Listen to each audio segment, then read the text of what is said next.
wabarakatuh. Bismillahirrahmanirrahim. Alhamdulillahirabbil alamin.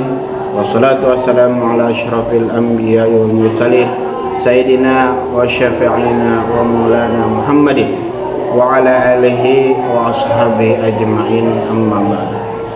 Para pemirsa Serdu Channel yang dimuliakan Allah Subhanahu wa taala. Alhamdulillah, pada kesempatan hari ini kita masih diberikan nikmat iman, nikmat Islam dan sehat walafiat pada Allah Subhanahu wa taala. Dengan nikmat-nikmat tersebut yang Allah berikan kepada kita masih bisa melaksanakan manisnya beriman kepada Allah Subhanahu wa taala. Salawat dan salam semoga selalu tercurah ke junjungan alam baginda Nabi besar Muhammad sallallahu alaihi wasallam, para keluarganya dan sahabatnya, dan kita semua umatnya. Mudah-mudahan kelak di yaumil kiamah mendapatkan syafaatul uzma. Karena memang syafaat dari baginda Nabilah yang akan menolong kita di yaumil kiamah. Para pemirsa Serdu Channel yang dimuliakan oleh Allah Subhanahu wa taala. Para ulama membagi puasa itu menjadi 3. Yang pertama adalah puasa khusus untuk orang-orang awam. Mungkin seperti kita ini. Ya, puasa untuk orang-orang awam adalah puasa hanya untuk menjaga hal-hal yang membatalkan puasa, dari terbit fajar sampai terbenamnya matahari, dan juga hanya sekedar untuk menjaga agar kita tidak mengikuti syahwat kita dan hawa nafsu kita.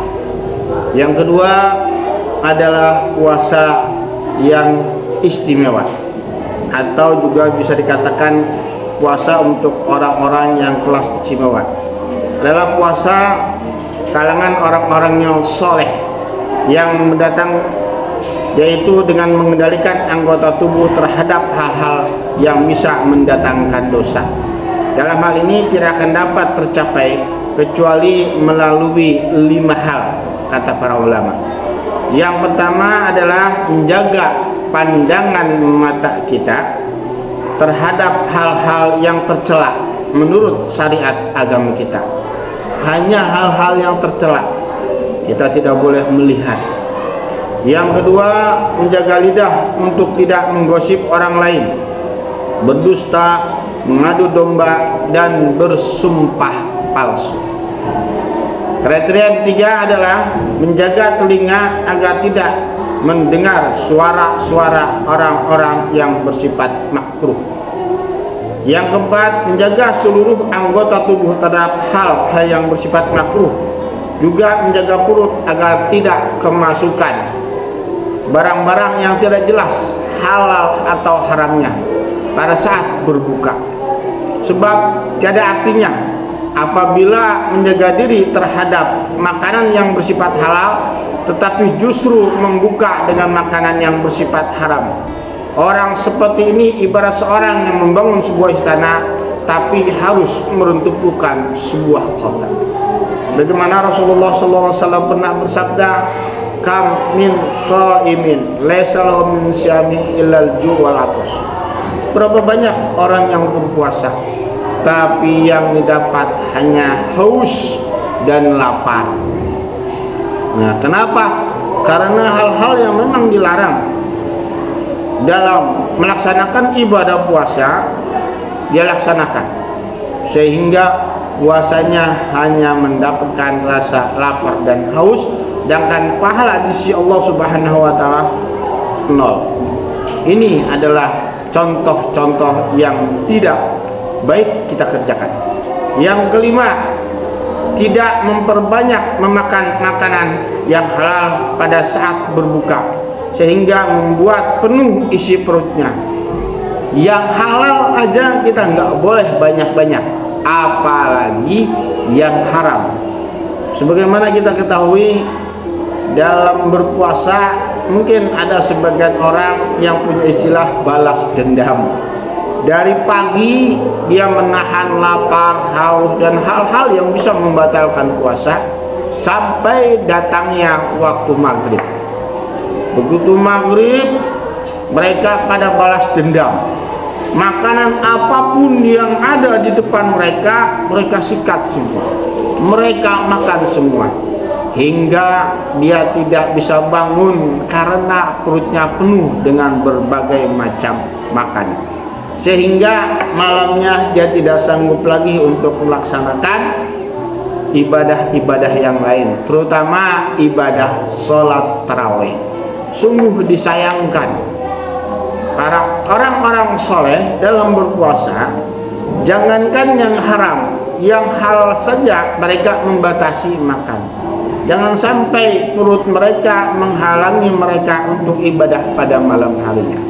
Karena ibadah pada malam hari di bulan suci Ramadan sangat dianjurkan oleh baginda Nabi Muhammad SAW. Orang-orang soleh tidak pernah lepas dari yang namanya ibadah malam di bulan suci Ramadan.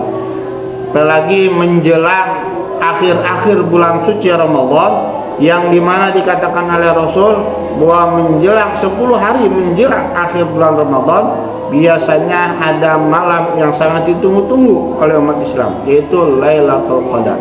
Inilah yang ditunggu oleh orang-orang saleh. Jadi puasa mereka dengan puasa kita sama mungkin, tapi berbeda dalam hal-hal tertentu. Mereka lebih bisa menjaga dirinya dari hal-hal yang halal, apalagi hal-hal yang haram. Kemudian yang ketiga adalah puasa super istimewa. Puasa ini diperuntukkan buat para nabi dan rasul, ya, yaitu puasanya hati terhadap hal yang bersifat tercela maupun ide-ide duniawi, menjaga untuk tidak memikirkan kecuali hanya kepada Allah Subhanahu wa ta'ala. Jadi mereka enggak memikirkan ntar puasa buka pakai apa, makan pakai apa, enggak. Yang hanya mereka pikirkan adalah lillahi ta'ala. Kalau memang Allah kasih rezeki, mereka bisa berpuasa dengan sebaik-baiknya. Kalau tidak, mereka pasrahkan semuanya kepada Allah Subhanahu wa ta'ala. Inilah puasa orang-orang yang super istimewa. Ada puasa awam, ada puasa orang istimewa, dan ada orang yang puasa super istimewa. Para pemirsa Cedu Channel yang dimuliakan oleh Allah Subhanahu wa ta'ala, demikianlah apa yang saya sampaikan. Mudah-mudahan ada manfaatnya buat kita semua. Akhirul kalam, wabillahi taufiq wal hidayah. Assalamualaikum warahmatullahi wabarakatuh.